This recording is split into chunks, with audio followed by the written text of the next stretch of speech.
Varkala Swastik ജോഷം YouTube ചാനലിൻ്റെ പുതിയ വീഡിയോയ്ക്ക് എല്ലാ മാന്യ പ്രേക്ഷകർക്കും സ്വാഗതം. ഈ വീഡിയോയിൽ ഞാൻ പറയാൻ ഉദ്ദേശിക്കുന്നത് രാശിചക്രത്തിലെ 18ാമത്തെ നക്ഷത്രമായിട്ടുള്ള തൃക്കേട്ട നക്ഷത്രം. കേട്ട നക്ഷത്രത്തിൽ ജനിച്ച വ്യക്തികൾ അവരുടെ ജീവിതത്തിൻ്റെ പൊതുവായിട്ടുള്ള ഉന്നതിക്കും ഉയർച്ചയ്ക്കും വേണ്ടി ഏതൊക്കെ ദേവതാ സങ്കല്പങ്ങളെയാണ് സ്ഥിരമായി ആരാധിക്കേണ്ടത്, ഏതൊക്കെ ഗ്രഹത്തെയാണ് അവർ ആരാധിക്കേണ്ടത്, ഓരോ പ്രായത്തിനും അവർ ഏതൊക്കെ പൂജാകാര്യങ്ങളാണ് അവരുടെ ഉന്നതിക്കും സമാധാനത്തിനും ഗുണത്തിനും ധനത്തിനും ഒക്കെ വേണ്ടി ചെയ്യേണ്ടത് എന്നുള്ള വിഷയമാണ്. വീഡിയോയിലേക്ക് കടക്കുന്നതിന് മുന്നേ വർക്കല സ്വസ്തിക് ജോഷം യൂട്യൂബ് ചാനൽ നിങ്ങൾ സബ്സ്ക്രൈബ് ചെയ്യുക, ലൈക്ക് ചെയ്യുക, ഷെയർ ചെയ്യുക. കേട്ട നക്ഷത്രം, ആ നക്ഷത്രത്തിന് ജ്യേഷ്ഠ എന്നൊരു പേരും കൂടെ ഉണ്ട്. ജ്യേഷ്ഠ നക്ഷത്രം എന്നും സംസ്കൃതത്തിൽ പറയാറുണ്ട്. കേട്ട നക്ഷത്രം ബുധന് പറഞ്ഞ നക്ഷത്രങ്ങളിൽ ഒന്നാണ്. കേട്ട നക്ഷത്രം ഉൾപ്പെടുന്നത് ചൊവ്വയുടെ രാശിയിലാണ്. അതുപോലെ കേട്ട നക്ഷത്രത്തിന് പറഞ്ഞ ദേവത ഇന്ദ്രനാണ്. ഇത്രയും കാര്യങ്ങൾ കൊണ്ട് തന്നെ ബുധന്റെയും ചൊവ്വയുടെയും സ്വാധീനം ഈ നക്ഷത്രത്തിന് പൊതുവെ ഉണ്ടാകും. ബുധന് പറഞ്ഞിട്ടുള്ള ബുദ്ധിപൂർവ്വത, വിദ്യാഗുണം, കുജന് പറഞ്ഞിട്ടുള്ള ചടുലത, പെട്ടെന്ന് പ്രതികരിക്കേണ്ട സ്വഭാവങ്ങൾ ഇതൊക്കെ ഉണ്ടാകും. അതുപോലെ ഇന്ദ്രനാണ് ദേവത. എല്ലാ കാലവും ഇന്ദ്രപ്രീതി വരുത്തുക, ഇന്ദ്രനെ ആരാധിക്കുക, ഇന്ദ്രനെ നമസ്കരിക്കുക, ഇതൊക്കെ അവർക്ക് പൊതുവെ ഗുണം നൽകുന്നതാണ്. കേട്ട നക്ഷത്രത്തിൽ ജനിച്ച വ്യക്തികളുടെ പൊതുവായ സ്വഭാവ വിഷയത്തിലേക്ക് കടന്നു കഴിഞ്ഞാൽ അവർ വൃശ്ചിക രാശിയിൽ ഉൾപ്പെടുന്ന നക്ഷത്രമാണെന്ന് പറഞ്ഞല്ലോ. വൃശ്ചിക രാശി ഒരു നിഗൂഢ രാശിയാണ്, അഷ്ടമരാശിയാണ്. മേടം മുതൽ കൂട്ടിയാൽ 8ാമത്തെ രാശിയാണ്. അഷ്ടമത്തിന് പറഞ്ഞാൽ നിഗൂഢത ഉള്ള ഒരു രാശിയാണ് വൃശ്ചിക രാശി. അതിൽ ഉൾപ്പെടുന്നതാണ് ഈ നക്ഷത്രം. അതുകൊണ്ട് തന്നെ ഈ നക്ഷത്രക്കാർ നിഗൂഢമായ കാര്യങ്ങളിൽ ഏർപ്പെടുന്നവരാണ്. ഛന്നപാപ രാശി എന്നും വൃശ്ചിക രാശിയെ പറയാറുണ്ട്. ചെയ്യുന്ന പ്രവൃത്തിയുടെ അടിത്തട്ട് വരെ ചെന്ന് അതിനെക്കുറിച്ച് സൂക്ഷ്മം നിരീക്ഷിച്ച് എന്താണെന്ന് മനസ്സിലാക്കേണ്ട ഒരു ഗവേഷണ ബുദ്ധി, നിഗൂഢമായ ഗവേഷണ ബുദ്ധി ഉള്ളവരാണ് തൃക്കേട്ട നക്ഷത്രത്തിൽ ജനിച്ച വ്യക്തികൾ. ബുധന്റെ നക്ഷത്രമായതുകൊണ്ട് തന്നെ അനാവശ്യമായ ചില നിർബന്ധ ബുദ്ധികളും ഉണ്ടായിരിക്കും. പൊതുവെ ഈ നക്ഷത്രക്കാരുടെ ബാല്യകാലം ക്ലേശം നിറഞ്ഞതും ദുരിതമുള്ളതും ഒക്കെ ആയിരിക്കും. ആ ബാല്യകാലത്തെ ക്ലേശവും ദുരിതവും ഒക്കെ തന്നെ ഭാവിയിലെ ജീവിതത്തിൽ ഒരു മുതൽക്കൂട്ടായിട്ട് മാറും. ക്ലേശങ്ങളും ദുരിതങ്ങളും ഒക്കെ അനുഭവിച്ച അനുഭവ പരിചയം കൊണ്ട് ഭാവിയിൽ ഉണ്ടാകുന്ന പല പോരായ്മകളെയും പല വീഴ്ചകളെയും ഒക്കെ തന്നെ അവർ ധൈര്യപൂർവം ഫേസ് ചെയ്യും, നേരിടും. പ്രധാനപ്പെട്ട കാര്യങ്ങളിലും ഇടപെടുന്നവരും സാമൂഹിക പരിഷ്കർത്താക്കളുമായിരിക്കും. പൊതുവായിട്ടുള്ള ജനങ്ങളുടെ കാര്യങ്ങളെക്കുറിച്ച് മനസ്സിലാക്കാനും അങ്ങനെയുള്ള കാര്യങ്ങൾ ഇടപെടാനും ഒക്കെ താല്പര്യമുള്ള വ്യക്തികളാണ് കേട്ട നക്ഷത്രത്തിൽ ജനിച്ച. ചൊവ്വയുടെ രാശിയിൽ ജനിച്ചവരാണ് വൃശ്ചികക്കൂറുകാർ. അതുകൊണ്ട് തന്നെ ശത്രുക്കളെ ഇല്ലാതാക്കാൻ ഒരു പ്രത്യേക കഴിവുണ്ടായിരിക്കും. തക്കം പാർത്ത് പകരം ചെയ്യും. ശത്രുക്കളോട് അവസരം നോക്കി പക വീട്ടുന്ന ഒരു സ്വഭാവക്കാരായിരിക്കും വൃശ്ചികക്കൂറിൽ ജനിച്ചിട്ടുള്ള ഈ പറഞ്ഞ തൃക്കേട്ട നക്ഷത്രക്കാർ. അതുപോലെ ഏത് പ്രവൃത്തി ഏറ്റെടുത്താൽ വളരെ വൃത്തിയായിട്ടും വെടിപ്പായിട്ടും പെട്ടെന്ന് ചെയ്തു തീർക്കുന്നവരായിരിക്കും. പ്രവൃത്തികളിൽ സംശുദ്ധി, പ്രവൃത്തികളിൽ ഒരു ചടുലത ഒക്കെ ഉള്ള വ്യക്തികളാണ് കേട്ട നക്ഷത്രം ജനിച്ച. വാഗ്വൈഭവം ഉണ്ടാകും. വാക്കുകൊണ്ടുള്ള തർക്കത്തിൽ ജയിക്കും. തനിക്കിഷ്ടമില്ലാത്തതോ തന്നെ കുറ്റപ്പെടുത്തുന്ന രീതിയിലോ അനാവശ്യമായി ഒരു വാക്ക് ഉണ്ടായാൽ, മറ്റുള്ളവരിൽ നിന്നൊരു വാക്കുണ്ടായിക്കഴിഞ്ഞാൽ തീർച്ചയായിട്ടും ഉരുളയ്ക്ക് ഉപ്പേരി എന്ന രീതിയിൽ മറുപടി കൊടുത്ത് വാക്കാൽ അവരെ തോൽപ്പിക്കുന്ന ഒരു പ്രകൃതക്കാരാണ് കേട്ട നക്ഷത്രം ജനിച്ചത്. ഏതെങ്കിലും ഒരു വിഷയത്തിൽ പൂർണ്ണമായ അറിവുണ്ടായിരിക്കും. താൻ ഏത് വിഷയത്തിലാണോ ഇടപെടുന്നത് അതിൽ പൂർണ്ണമായിട്ടും അത് മനസ്സിലാക്കാനും അതിനെക്കുറിച്ച് ചിന്തിക്കാനും അതിനെക്കുറിച്ച് കൂടുതലായിട്ട് മനസ്സിലാക്കാനും ഒക്കെ താല്പര്യമുള്ള ആൾക്കാരായിരിക്കും അവർ. പ്രായോഗിക ബുദ്ധിയുള്ളവരാണ്. ഏത് വിഷയത്തിലും പ്രായോഗികമായ ബുദ്ധി ഉപയോഗിച്ച് ആ വിഷയത്തെ സമീപിക്കുന്ന ഒരു സ്വഭാവക്കാരായിരിക്കും. നേരത്തെ സൂചിപ്പിച്ചതുപോലെ ബുധന്റെ നക്ഷത്രത്തിൽ ആകുന്നത് കൊണ്ട് വിദ്യാകാര്യത്തിൽ താല്പര്യമുള്ളവരായിരിക്കും. ബുധന് പറഞ്ഞ പ്രവൃത്തി മേഖലകളിൽ വിദ്യാസംബന്ധമായ കാര്യങ്ങൾ, സ്കൂൾ മേഖല, എഴുത്തുകുത്ത് മേഖല, പ്രസാധന രംഗത്ത് ശോഭിക്കുന്നത്, ഗണിത വിഷയത്തിലൊക്കെ താല്പര്യമുള്ളവരായിരിക്കും ഇവർ. ചൊവ്വയുടെ ഒരു സ്വഭാവമായിട്ടുള്ള വീണ്ടും വിചാരമില്ലായ്മ. ഏതെങ്കിലും ഒരു കാര്യം ഉണ്ടെങ്കിൽ പെട്ടെന്ന് പ്രതികരിക്കുക, അധികം ആ വിഷയത്തെക്കുറിച്ച് ചിന്തിക്കാതെ അതിലോട്ട് എടുത്തു ചാടുക, ഇങ്ങനെയുള്ള ഒരു സ്വഭാവവിശേഷം ഇവർക്കുണ്ടായിരിക്കും. ഏത് കാര്യത്തിലും പെട്ടെന്ന് പ്രതികരിക്കേണ്ട ഒരു വിശേഷം ഇവർക്കുണ്ടായിരിക്കും. അതുപോലെ വൃശ്ചിക രാശിയിൽ ചന്ദ്രൻ നീചാവസ്ഥയിലാണ് ഇവർ. മാതാവിൽ നിന്നുള്ള അനുകൂല ഫലം കുറയും എന്നാ പറഞ്ഞത്. എപ്പോഴും ഭാഗ്യാനുഭവങ്ങൾ ഉണ്ടാകുന്നതിനും ചെറിയ തടസ്സങ്ങൾ ഉണ്ടാവും. വൃശ്ചികക്കൂറിന്റെ 9ാം രാശിയുടെ അധിപതിയാണ് ചന്ദ്രൻ. ആ 9ാം ഭാവാധിപതി നീചനായിട്ട് വൃശ്ചികക്കൂറിൽ നിൽക്കെ അവനവൻ്റെ പ്രവൃത്തിയുടെ ഫലം വളരെ കഷ്ടപ്പെട്ടിട്ടും വളരെ ക്ലേശിച്ചിട്ടും മാത്രമേ കിട്ടൂ. അല്പം താമസിച്ചായിരിക്കാം കിട്ടുന്നത്. അല്ലെങ്കിൽ താൻ എന്ത് പ്രവൃത്തി ചെയ്തോ അതേ പ്രവൃത്തി മറ്റുള്ളവർ ചെയ്താൽ അവർക്ക് എത്ര പെട്ടെന്ന് റിസൾട്ട് കിട്ടുന്നോ അതിനേക്കാളും കൂടുതൽ സമയം കൊണ്ട് മാത്രമേ ഇവർക്ക് അതിൻ്റെ ഫലം കിട്ടത്തുള്ളൂ. ഏത് കാര്യത്തിലും 9ാം ഭാവാധിപതി നീചനായി നിന്നതുകൊണ്ടാണ് അങ്ങനെ ഒരു കുഴപ്പമുള്ളത്. അതുപോലെ വൃശ്ചികക്കൂറിൽ ജനിച്ച കേട്ട നക്ഷത്രക്കാർക്ക് ചന്ദ്രൻ നീചനായതുകൊണ്ട് തന്നെ മനസ്സംഘർഷം എപ്പോഴും ഉണ്ടാവാം. ചെറിയ കാര്യങ്ങളെക്കുറിച്ച് ആലോചിച്ച് അധികം തലപുകയാം. ഏത് ചെറിയ കാര്യങ്ങളെക്കുറിച്ച് പോലും അധികമായി ചിന്തിക്കാം. അങ്ങനെ ഒരു ബുദ്ധിമുട്ടുള്ളവരാണ്. മനസ്സിന്റെ ചഞ്ചലത എപ്പോഴും പ്രകടിപ്പിക്കുന്നവരാണ് വൃശ്ചികക്കൂറിൽ ജനിച്ചിട്ടുള്ള കേട്ട നക്ഷത്രം. എന്താണോ തൻ്റെ മനസ്സിലുള്ളത് അത് തുറന്നു പറയും. അപ്രിയ സത്യങ്ങളാണെങ്കിൽ പോലും തുറന്നു പറയും. അതുപോലെ നൂതനമായ കാര്യങ്ങളോട് എപ്പോഴും താല്പര്യം ഉണ്ടായിരിക്കും. പുതിയ പുതിയ കാര്യങ്ങൾ ഇടപെടുന്നതിനും അതുമായി ബന്ധപ്പെട്ട കാര്യങ്ങൾ മനസ്സിലാക്കുന്നതിനൊക്കെ പൂർണ്ണമായും താല്പര്യമുള്ള ഒരു പുരോഗമന സ്വഭാവക്കാരും കൂടെയാണ് ഈ നക്ഷത്രക്കാർ. നേരത്തെ പറഞ്ഞ ചന്ദ്രൻ നീചാവസ്ഥയിൽ നിൽക്കുന്ന ഒരു ജാതകമായതുകൊണ്ട് തന്നെ ഈ നക്ഷത്രക്കാർ എല്ലാ കാലവും സ്ഥിരമായിട്ട് ദുർഗാപ്രീതി വരുത്തുക, ദുർഗയ്ക്ക് ഭാഗ്യസൂക്ത മന്ത്രജപത്തോടു കൂടിയുള്ള അർച്ചന ചെയ്യുക.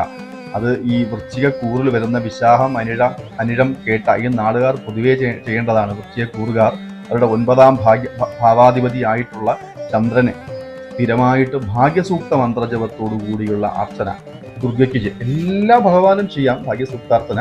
പക്ഷെ ദുർഗയ്ക്ക് വിശേഷമായിട്ട് ചെയ്യുന്നത് അവരുടെ ജീവിതത്തിലെ ഭാഗ്യാനുഭവങ്ങൾക്ക് ന്യായമായിട്ടൊരു വ്യക്തിക്ക് ഓരോ പ്രായത്തിലും ബാല്യകാലത്തിലെ വിദ്യാഭ്യാസവും അതുപോലെ യൗവന കാലഘട്ടത്തിലെ കുടുംബ സൗഖ്യതയും അത് കഴിഞ്ഞുള്ള കാലഘട്ടത്തിലെ കർമ്മഗുണവും അത് കഴിഞ്ഞുള്ള കാലഘട്ടത്തിലെ ശാരീരിക സൗഖ്യതയും ധനവും ഒക്കെ ലഭിക്കുന്നതിന് വൃശ്ചികക്കൂറിൽ ജനിച്ചിട്ടുള്ള 3 നക്ഷത്രക്കാരും വിശാഖം, അനിഴം, കേട്ട അതിൽ കേട്ട നക്ഷത്രക്കാർ സ്ഥിരമായിട്ട് ദുർഗയ്ക്ക് ഭാഗ്യസൂക്ത മന്ത്രജപത്തോടു കൂടിയുള്ള അർച്ചന സ്ഥിരം ചെയ്യേണ്ടതാണ്. ഇവിടെ എല്ലാ കാലവും വേണ്ട ഗ്രഹപരിഹാരങ്ങളിലൊന്ന് ഇതാണ്. ഇനി ഈ നക്ഷത്ര ജാതം ജനിക്കുന്നത് ബുധന്റെ ദശയിലാണ്. ബുധൻ 17 വർഷമാണ് ഈ ബുധനുള്ളത്. അതുകൊണ്ട് അർദ്ധാംശം വെച്ച് കൂട്ടിയാൽ 7 വയസ്സിനും 10 വയസ്സിനും ഇടയ്ക്ക് ബുധന്റെ ദശ അവർക്ക് കഴിയും. ബാല്യകാലഘട്ടത്തിൽ അരിഷ്ടത തീർച്ചയായിട്ടും ഉണ്ടാകും. ചന്ദ്രൻ നീചാവസ്ഥയിൽ നിൽക്കുന്ന ജാതരാണിവർ. അവർക്ക് അരിഷ്ടത തീർച്ചയായിട്ടും ഉണ്ടാകും. ആ കാലഘട്ടത്തിൽ ധന്വന്തരി മൂർത്തിയാണ് ഇവർ ആരാധിക്കേണ്ടത്. ഏകദേശം 7 വയസ്സുവരെയും ശാരീരിക വൈഷമ്യ ദുരിതക്ലേശങ്ങൾ ഒഴിയുന്നതിന് വേണ്ടിയിട്ട് വിഷ്ണു ക്ഷേത്രങ്ങളിൽ ധന്വന്തരി മന്ത്രാർച്ചന സ്ഥിരമായി ചെയ്യുക, ധന്വന്തര ഹോമം ചെയ്യുക, ഇങ്ങനെയുള്ള കാര്യങ്ങൾ അവർ ചെയ്യണം.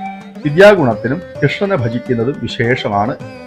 അതിനുശേഷം 7 വർഷത്തോളം ഏകദേശം 14-16 വയസ്സുകളുടെ കാലഘട്ടത്തിൽ കേതുവിന്റെ ദശയാണ് ഇവർ അനുഭവിക്കുന്നത്. പൊതുവെ അവർക്ക് അതത്ര നന്നായിരിക്കത്തില്ല. നിർബന്ധ ബുദ്ധി ഉണ്ടാവും. കുട്ടികൾക്ക് വിദ്യാഭ്യാസത്തിൽ മനഃപൂർവ്വമായ അലസത കാണിക്കാൻ സാധ്യതയുണ്ട്. അത് ആ ഒരു വിഷയം കൊണ്ട് തന്നെ ഗണപതി ഭജനം വേണം. ഗണപതി എന്ന് പറയുന്നത് വിദ്യയുടെ കാരകനും കൂടെയാണ്. സിദ്ധിയാലും ബുദ്ധിയാലും സേവിതനായിട്ടുള്ള ഗണപതിയെ ഇവർ ആ 7 ആണ്ടോളം 7-10 വയസ്സിന് ശേഷമുള്ള 14-16 വയസ്സ് വരെയുള്ള കാലഘട്ടത്തിൽ കേട്ട നക്ഷത്രക്കാർ ഗണപതിയെ ആരാധിക്കുക, ഗണപതിയെ തൊഴുക, സ്ഥിരമായിട്ട് തൊഴുക. ചാമുണ്ടിയെ ആരാധിക്കുന്നതും നല്ലതാണ്. ചാമുണ്ടി ദേവി ആരാധിക്കുന്നതും കേതു പ്രീതിക്കും വിദ്യയ്ക്കും ഏറ്റവും നല്ലതാണ്. അതിനുശേഷം 14-16 വയസ്സിന് ശേഷം ഏകദേശം 34-36 വയസ്സ് വരെയുള്ള കാലഘട്ടം ശുക്രന്റെ ദശയാണ്. ശുക്രൻ ഇവർക്ക് അത്യാവശ്യം ഗുണങ്ങളൊക്കെ നൽകുന്നതാണ്. ഈ ശുക്രദശാ കാലഘട്ടത്തിലാണ് കേട്ട നക്ഷത്രക്കാർക്ക് അവരുടെ ജീവിതത്തിലെ പ്രധാനപ്പെട്ട ദാമ്പത്യ ഗുണവും കർമ്മഗുണവും പ്രവൃത്തിയുടെ അനുഭവങ്ങളൊക്കെ വരേണ്ടത്, പ്രവൃത്തി ഗുണമൊക്കെ ലഭിക്കേണ്ടത് ആ കാലഘട്ടത്തിലാണ്. അവർ ആ സമയത്ത് മഹാലക്ഷ്മി ആരാധനയാണ് വേണ്ടത്. മഹാലക്ഷ്മിയെ സ്ഥിരമായിട്ട് ആരാധിക്കാം, ഗണപതിയും ആരാധിക്കാം. ശുക്രന് പറഞ്ഞ ദേവതാ സങ്കല്പങ്ങളാണ് ഗണപതിയും മഹാലക്ഷ്മിയും. മഹാലക്ഷ്മി മന്ത്രം ജപിച്ചുകൊണ്ട് സ്ത്രീ സൂക്ത മന്ത്രാർച്ചന മഹാലക്ഷ്മിക്ക് നടത്തുക. മഹാലക്ഷ്മി ക്ഷേത്രങ്ങളിൽ സ്ഥിരമായിട്ട് അല്ലെങ്കിൽ വിഷ്ണു ക്ഷേത്രങ്ങളിൽ സ്ഥിരമായിട്ട് സ്ത്രീ സൂക്തം ജപിച്ചുള്ള അർച്ചന നടത്തുന്നത് അവരുടെ ഐക്യത, കുടുംബ ഐക്യതയ്ക്കും ദാമ്പത്യ സൗഖ്യതയ്ക്കും ധന അഭിവൃദ്ധിക്കും കർമ്മത്തിന്റെ ഗുണത്തിനും ഏറ്റവും വിശേഷപ്പെട്ടതാകുന്നു.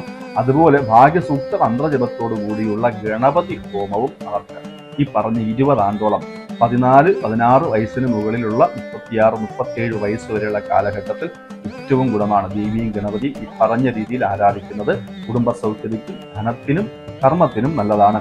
അതിനുശേഷം 6 വർഷത്തോളം 40-42 വയസ്സ് വരെ അവരെ സംബന്ധിച്ച് ആദിത്യന്റെ ദശയാണ്. രുദ്രനെ, ശിവനെ ആരാധിക്കുക, ജലധാര, രുദ്രസൂക്ത മന്ത്രാർച്ചന, അഷ്ടോത്തര മന്ത്രാർച്ചന, ഭാഗ്യസൂക്ത മന്ത്രാർച്ചന, ഇങ്ങനെയുള്ള വിശേഷപ്പെട്ട മന്ത്രജപത്തോടു കൂടിയുള്ള വഴിപാടുകൾ നടത്തി ശിവനെ ആരാധിക്കുന്നത് അവർക്ക് ആ സമയത്ത് ശാരീരികമായ ഗുണങ്ങൾ നൽകും.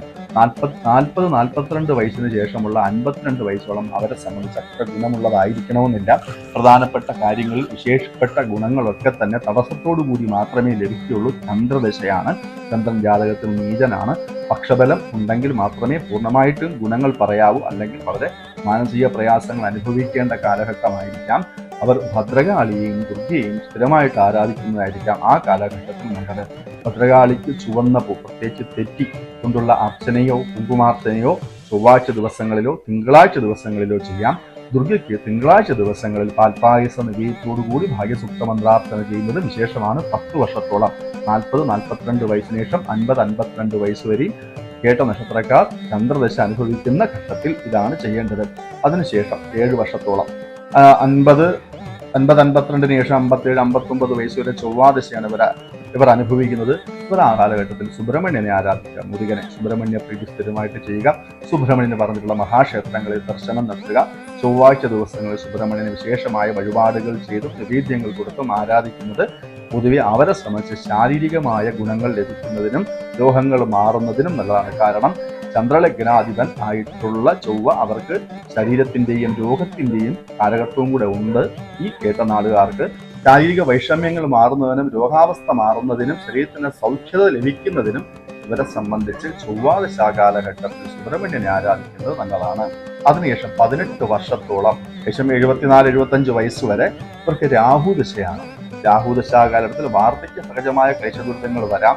സ്ഥിരമായിട്ട് ചാമുണ്ഡി ദേവി ആരാധിക്കുക, ഭദ്രകാളിയെ ആരാധിക്കുക, സർപ്പക്ഷേത്ര ദർശനം നടത്തുക, ആയില്യ ദിവസങ്ങളിൽ പരിസര ക്ഷേത്രത്തിലെ കാവുകളിലെ അഭിഷേകത്തിനും അർച്ചനയ്ക്കും കൊടുക്കുക. വർഷത്തിൽ ഒരു വിശേഷപ്പെട്ട ദിനം നോക്കി അവനവന്റെ നക്ഷത്ര ദിനമോ അല്ലെങ്കിൽ ഞായറാഴ്ചയോ അല്ലെങ്കിൽ ആയില്യ ദിവസമോ നോക്കി മഹാക്ഷേത്രങ്ങൾ തത്വവുമായി ബന്ധപ്പെട്ടുള്ള വലിയ വലിയ ക്ഷേത്രങ്ങളിൽ ദർശനം നടത്തി പ്രാർത്ഥിക്കുന്നത് അവർക്ക് സൗഖ്യത നൽകുന്നതാണ്.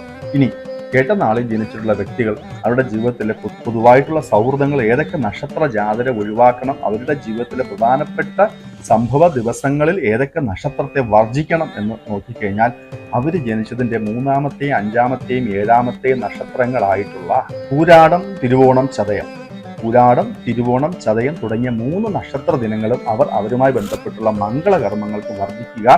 ആ പറഞ്ഞിരിക്കുന്ന 3 ദിവസങ്ങളിലും അവരുമായി ബന്ധപ്പെട്ടുള്ള ഗുണകാര്യങ്ങളൊന്നും തുടങ്ങാതിരിക്കുക, ഒഴിവാക്കുക. അതേപോലെ മൂന്നാം നാളായിട്ടുള്ള പൂരാടം, 5-ാം നാളായിട്ടുള്ള തിരുവോണം, 7-ാം നാളായിട്ടുള്ള ചതയം, ഈ പറഞ്ഞിരിക്കുന്ന 3 നക്ഷത്രത്തിൽ ജനിച്ച വ്യക്തികളുമായിട്ടുള്ള കൊടുക്കൽ വാങ്ങൽ, സൗഹൃദം, കൂട്ടുകെട്ട് എല്ലാം തന്നെ എല്ലാ കാലവും വർദ്ധിക്കണം. കുടുംബത്തിനകത്ത് അച്ഛനമ്മ സഹോദര ബന്ധങ്ങളെ ഈ പറഞ്ഞ ദോഷം ബാധിക്കുന്നതായിട്ട് കൂട്ടണ്ട. എൻ്റെ മകൻ പൂരാടമാണ്, എൻ്റെ നാള് കേട്ടയാണ്, ഞാൻ എങ്ങനെ അയാളെ മാറ്റി നിർത്തും എന്നൊന്നും ചിന്തിക്കണം. അതിലൊന്നും ഒരു വിഷയമില്ല. കുടുംബത്തിലെ രക്തബന്ധം വിട്ടുള്ള മറ്റു വ്യക്തികളെ തൻ്റെ സൗഹൃദങ്ങളിൽ നിന്ന് ഒഴിവാക്കുക. പരമാവധി അവരുമായി ബന്ധപ്പെട്ടുള്ള കാര്യങ്ങളിൽ നിന്ന് നമ്മൾ ഒഴിഞ്ഞു മാറിപ്പോവുക. അത്ര അനുകൂലമല്ല. പുരുഷന്മാരെ സംബന്ധിച്ച് 3-ാം നാളും 5-ാം നാളും 7-ാം നാളും വിവാഹത്തിന് എടുക്കാവുന്നതാണ്. അവരുടെ ജീവിത പങ്കാളിയുടെ നക്ഷത്രം 3-ാമത്തെയോ 5-ാമത്തെയോ 7-ാമത്തെയോ ആണെങ്കിൽ ഒഴിവാക്കുക എന്നുള്ളത് പറയുന്നില്ല.